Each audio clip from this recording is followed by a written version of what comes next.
Good morning students. आज हम history का chapter the making of the national movement का topic the growth of mass nationalism पढ़ेंगे। इस टॉपिक से पहले हमने देखा कि कैसे जो एक्सट्रीमिस्ट थे उन्होंने फ्रीडम के लिए डिफरेंट एफर्ट्स किए।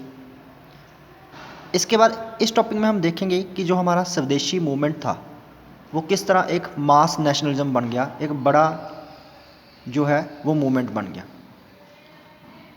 इसमें देखो, peasants, tribals, students, women and factory workers in large numbers joined the movement.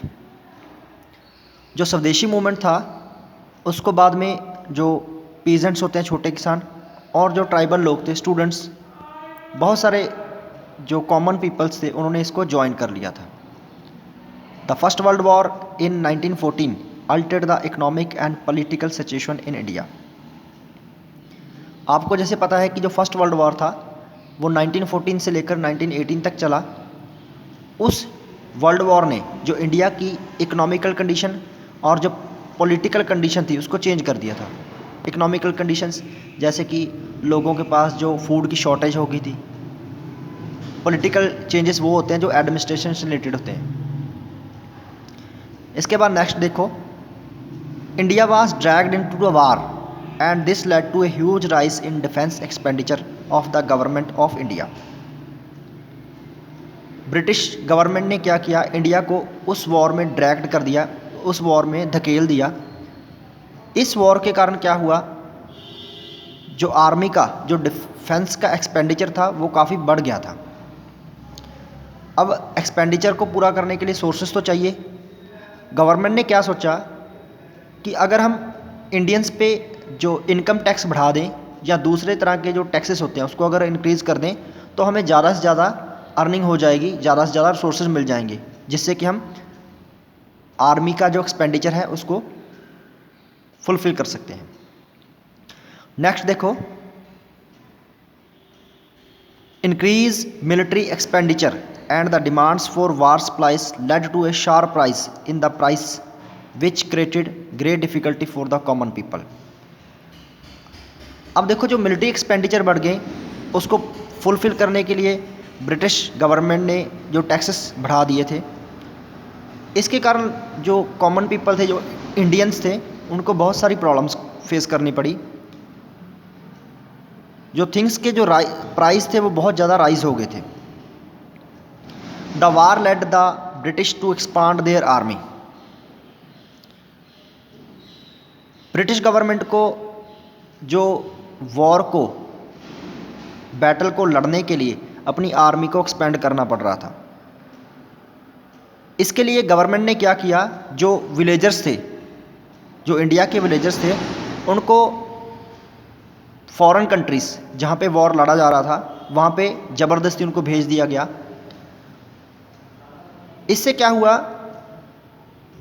जो इंडियंस थे उनके मन में गुस्सा भर गया ब्रिटिश के लिए कि जो ये एलियन कॉज है, जो बाहरी कारण है, जैसे कि वॉर जो बाहरी कारण था वो दूसरी कंट्रीज़ में हो रहा था, इसके लिए हमें क्यों भेजा जा रहा है। इसी के साथ जो रशियन रेवोल्यूशन जो कि 1917 में हुई थी रशिया कंट्री में, उस रेवोल्यूशन ने भी इंडियंस को बहुत इंस्पायर किया। नेशनलिज्म, जो नेशनलिस्ट थे, उनको बहुत इंस्पायर किया कि वो भी यहाँ से ब्रिटिशर को बाहर निकाल सकें। आगे देखो बच्चे, हमारा नेक्स्ट टॉपिक है the advent of Mahatma Gandhi. Mahatma Gandhi का इंडिया में आना। इससे पहले आप थोड़ा जान लो कि जो हमारे महात्मा गांधी थे, जो फादर ऑफ इंडिया के नाम से भी जाने जाते हैं, वो 1893 में साउथ अफ्रीका में गए थे। वहाँ पे उन्होंने अप्रोक्स 20 ईयर्स अपने स्पेंड किए। Mahatma Gandhi emerges as a mass leader. इस टाइम पीरियड में क्या हुआ, जब महात्मा गांधी 1915 में वापस आए इंडिया में, तो वो एक मास लीडर, एक बहुत सारे लोगों के ग्रुप के लीडर के रूप में सामने आए। In South Africa Gandhi ji struggled for the Indians in non violent marches against racist restrictions. South Africa में भी क्या हुआ, गांधी जी ने नॉन वायलेंट तरीके से वहाँ पे इंडियंस के साथ हो रहे जो रेशियल डिस्क्रिमिनेशन था, जो जात पात के नाम पे वहाँ पे उनके साथ डिस्क्रिमिनेशन हो रहा था, उसके अगेंस्ट उन्होंने मार्च किया, अपना सत्याग्रह किया, जो कि नॉन वायलेंस होता है। And earned great respect and popularity both at national and international level. इसके कारण क्या हुआ, महात्मा गांधी जी को नेशनल लेवल पे और इंटरनेशनल पे बहुत ही उनको पॉपुलैरिटी मिल गई। सभी तरह की जो रिलीजन थे उनमें वो फेमस हो गए। Mahatma Gandhi spend his initial years in India travelling throughout the country. जब महात्मा गांधी जी 1950 में यहाँ पे इंडिया में आए तो उन्होंने अपने जो बिगनिंग ईयर्स थे पूरी इंडिया की उन्होंने ट्रैवल किया। वहाँ पे उन्होंने समझा कि लोगों की क्या नीड्स हैं, लोग किस प्रॉब्लम को फेस कर रहे हैं, उसके बारे में उन्होंने अच्छी तरीके से वो समझा। आगे देखो, पीपल्स की, हमारे इंडियंस की इन कंडीशंस को समझने के बाद उन्होंने क्या क्या एफर्ट्स किए लोगों की हेल्प करने के लिए। Gandhi ji launched local movement in Champaran. जो ये चंपारण है, बिहार जो हमारा स्टेट है वहाँ पे है, खेड़ा जो कि गुजरात में है, and Ahmedabad in which he received success. तो उन्होंने इन डिफरेंट रीजन्स में, चंपारण में जैसे कि उन्होंने जो इंडिगो कल्टीवेटर्स थे उनके साथ मिलकर उनका उन्होंने साथ दिया, खेड़ा और अहमदाबाद में, ठीक है, जो कि फैक्ट्री वर्कर्स थे। इस तरह उन्होंने इन प्लेसेस पे जो लेबर की और पीजेंट्स की उन्होंने मदद की। तो इस तरह जो नेशनल मूवमेंट में महात्मा गांधी जी बहुत ही इम्पोर्टेंट रोल प्ले करते हैं। इसके अलावा गांधी जी ने बहुत सारे लोगों को इंस्पायर किया।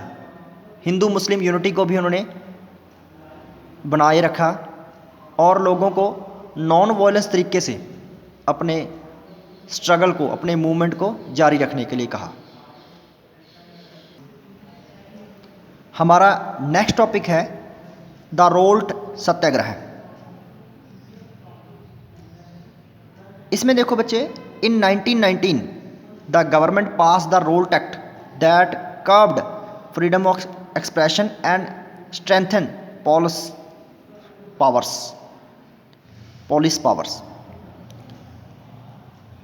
1919 में ब्रिटिश गवर्नमेंट ने एक एक्ट पास किया जिसको रोल्ट एक्ट के नाम से जाना जाता है। ये रोल्ट एक्ट ब्लैक एक्ट के नाम से भी जाना जाता है। इस एक्ट ने क्या किया, जो हमारे एक्सप्रेशन की आज़ादी होती है उसको इसने ख़त्म करना चाहा, और जो पुलिस की पावर्स हैं उनको इस एक्ट ने बढ़ा दिया।